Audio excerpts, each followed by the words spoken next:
Anda siapa? Saya takut. Kansa gak bisa napas di sana.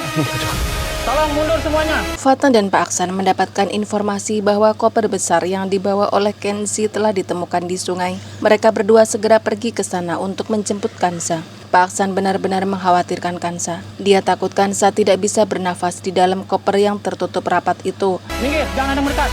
Fatan mempercepat laju mobilnya agar segera sampai ke lokasi di mana koper besar hitam ditemukan. Dengan panik dan sambil menangis, Pak Aksan menghampiri para polisi yang sudah berada di dekat koper. Koper ini yang dibawa penculik itu untuk membawa putri saya. Para warga juga berkerumun sambil merekam kejadian tersebut. Pak Aksan dan Fatan bergegas membuka koper hitam besar dengan perasaan was-was. Mereka takut terjadi apa-apa pada Kansa yang berada di dalamnya.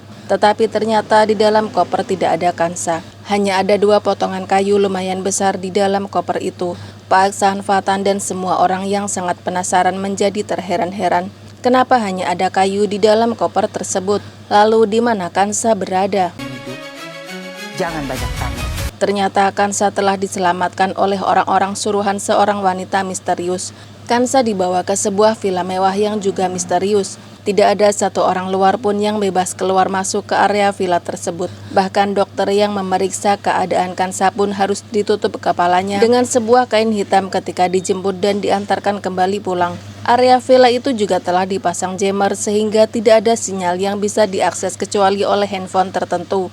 Kansa benar-benar terisolasi dari dunia luar.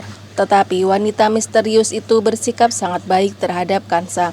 Keselamatan Kansa terjamin dan semua kebutuhannya terpenuhi. Hanya satu yang tidak bisa Kansa dapatkan yaitu kebebasan. Wanita misterius akan tetap mengurung Kansa sampai nanti saatnya tiba. Kansa harus menjadi seorang pengacara yang hebat. Setelah itu Kansa baru bisa dibebaskan. Siapakah wanita misterius itu? Dan apa tujuannya mengurung Kansa hingga menjadi seorang pengacara? Kansa belum mati! Sekarang jawab gue. Di mana kalian menyembunyikan Kansa? Dengan begitu percaya diri, Monica, Pak Darto, dan Bu Elva datang ke rumah Pak Aksan dengan mengenakan pakaian serba hitam. Mereka juga membawa karangan bunga bela sungkawa atas meninggalnya Kansa Arumi. Emran sangat marah dan menghancurkan karangan bunga yang dibawa oleh keluarga Monica. Dia juga menghajar Pak Darto hingga babak belur. Emran tidak rela jika keluarga Monica menganggap bahwa Kansa telah meninggal dunia. Saat ini Pak Aksan dan Fatan telah mencari keberadaan Kansa dan mereka telah menemukan koper besar berwarna hitam yang mengambang di sungai. Jadi Emran yakin bahwa saat ini Kansa masih hidup. Emran mengusir keluarga Monica dan meminta mereka untuk tidak muncul-muncul lagi di hadapannya. Halo. Kamu Oscar, pengacara Kansa kan? Oscar ditelepon oleh wanita misterius yang menculik Kansa. Wanita itu mengetahui banyak hal tentang Oscar dan kehidupan Kansa. Saya Oscar. Anda siapa?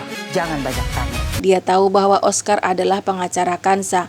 Oscar pun menjadi penasaran. Siapa wanita misterius itu dan dari mana dia mengetahui hal-hal tentang dirinya dan Kansa. Sekarang juga kamu pergi ke pinggir jalan dan cari mobil warna hitam. Wanita itu meminta Oscar untuk tidak banyak tanya. Saat ini Kansa aman bersama dirinya. Dan jika Oscar ingin Kansa selamat, Oscar tidak boleh lapor polisi atau siapapun. Naik ke mobil itu. Apa jaminannya kalau Anda bersama Kansa? Jika Oscar membantah, maka wanita itu akan mengirimkan jasad Kansa sore ini juga ke rumah Pak Aksan. Oscar tidak berkutik. Dia pun menuruti apapun permintaan wanita itu demi keselamatan Kansa. Sore ini juga.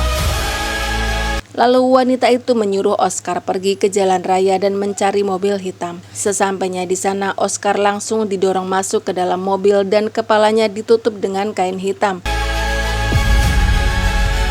Oscar tidak tahu akan dibawa kemana oleh orang-orang suruhan si wanita misterius. Dan Oscar akhirnya dibawa ke villa misterius untuk mengajari Kansa. Kansa benar-benar dikurung sehingga tidak boleh pergi ke kampus untuk belajar.